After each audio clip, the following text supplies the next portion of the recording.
नमस्कार, आप देख रहे हैं न्यूज़ इंडिया 22। मैं हूं रविंद्र कुमार और आज हम पहुंचे हैं एक प्रेस कॉन्फ्रेंस में और ये press conference all India state government employ federation की तरफ से की जा रही है।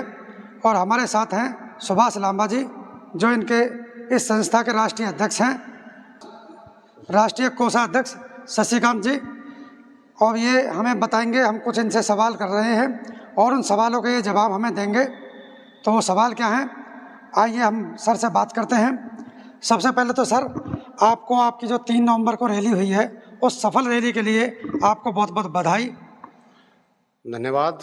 और आपने भी दर्शकों के सामने जो पिछली कॉन्फ्रेंस हमने की थी तो उसमें रेखांकित किया था कि ऐतिहासिक रैली होने जा रही है, तो रैली सफल हुई है। तो धन्यवाद आपका बधाई देने के लिए।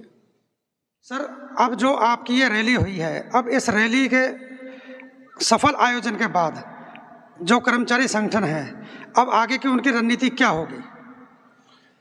देखिए, 3 नवंबर को दिल्ली के अंदर केंद्रीय कर्मचारी, राज्य के कर्मचारी, पेंशनर्स, टीचर, इन सब ने मिल करके बड़ी तादाद में वहाँ एकत्रित हुए और सरकार को कहा कि हमारे अंदर गुस्सा है, क्योंकि कर्मचारियों की न्याय जो मांगे हैं, न्यायोचित मांगे हैं, सरकार उनका समाधान करने के बजाय नवउदारीकरण की जो आर्थिक नीतियां हैं उनको बड़ी तेज़ी से लागू कर रही है, जिसकी वजह से दिक्कतें आ रही हैं और इस पर रोक लगाई जाए।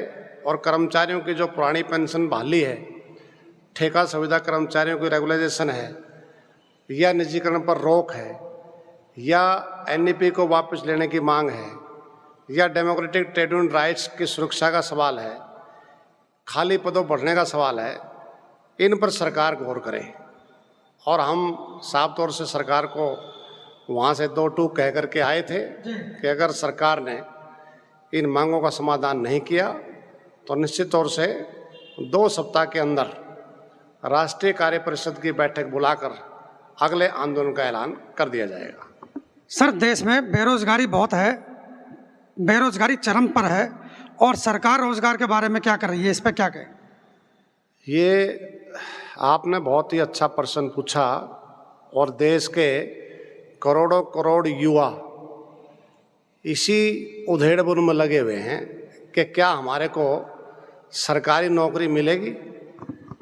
अगर हम देखते हैं कि राष्ट्रीय जो औसत बेरोजगारी की दर है, और लगभग हम कह सकते हैं कि 8% के करीब है।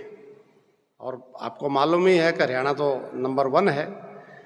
लेकिन इसके बावजूद भी आज हम देखते हैं कि केंद्र सरकार के कर्मचारी विभागों में, राज्य सरकार के विभागों में, पीएसयूज में, पब्लिक सेक्टर अंडरटेकिंग्स में 60 लाख से पद ज़्यादा रिक्त पड़े हुए हैं। उसका 2 प्रकार का नुकसान हो रहा है।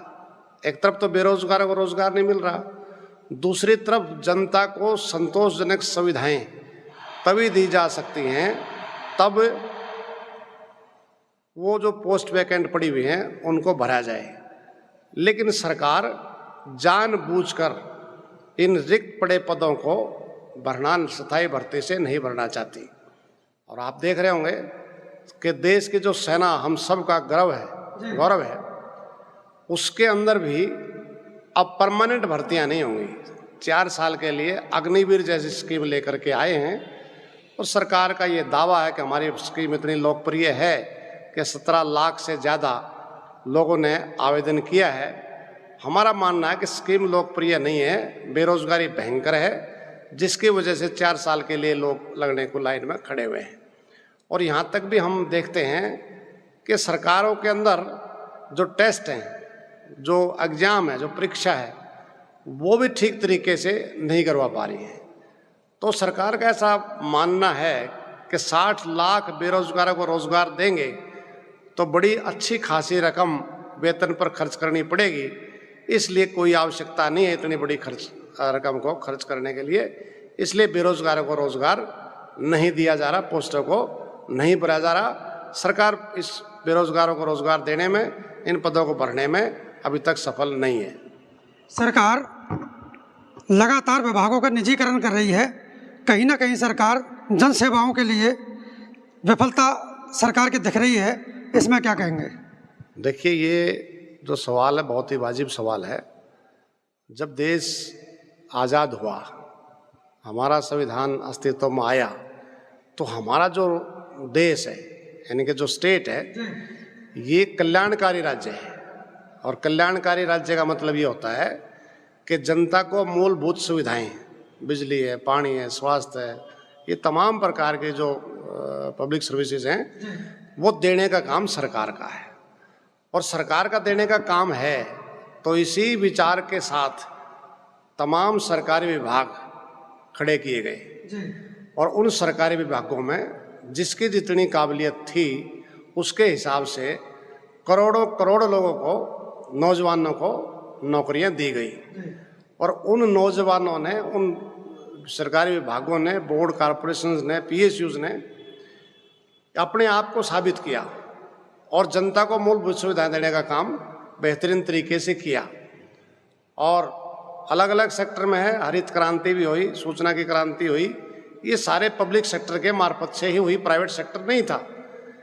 लेकिन आप देखेंगे कोरोना काल में भी, कोविड-19 में, मतलब जब सब लोग अपने घरों के अंदर थे, तब ये सरकारी कर्मचारी, सरकारी विभाग अपनी जान जोखिम में डाल करके कोरोना से फाइट करते हुए जनता की सेवा में, जनता को बचाने में जुटे हुए थे। मेडिकल, पैरामेडिकल, बिजली, तमाम प्रकार के टीचर, आशा, आंगनबाड़ी सब जुटे हुए थे। और उसका परिणाम हुआ कि सबसे ज़्यादा आर्थिक रूप में ताकतवर देश अमेरिका है और कैजुअलिटी वहाँ बहुत ज़्यादा हुई है। और यहाँ 140 करोड़ की आबादी और संसाधनों का इतना भारी अभाव और ऑक्सीजन की कमी के कारण से हजारों लोग मतलब मौत के मुंह में चले गए, बावजूद इसके कम कैजुअलिटी हुई, क्योंकि हमारा सरकारी ढांचा अभी हमने 90 से लेकर के अब तक लगभग 21-22 हड़ताल करके इस ढांचे को बचा करके रखा है। और इसीलिए कोरोना में हमारी पूरे देश में तारीफ हुई कि कोरोना योद्धा का दर्जा दिया गया। लेकिन होना क्या चाहिए था?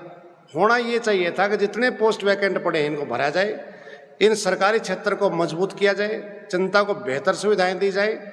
लेकिन सरकार ने ऐसा करने की बजाय नेशनल मुद्रीकरण पाइपलाइन ला करके इन सब सारे सरकारी क्षेत्र को प्राइवेट हाथों में देने का काम कर लिया।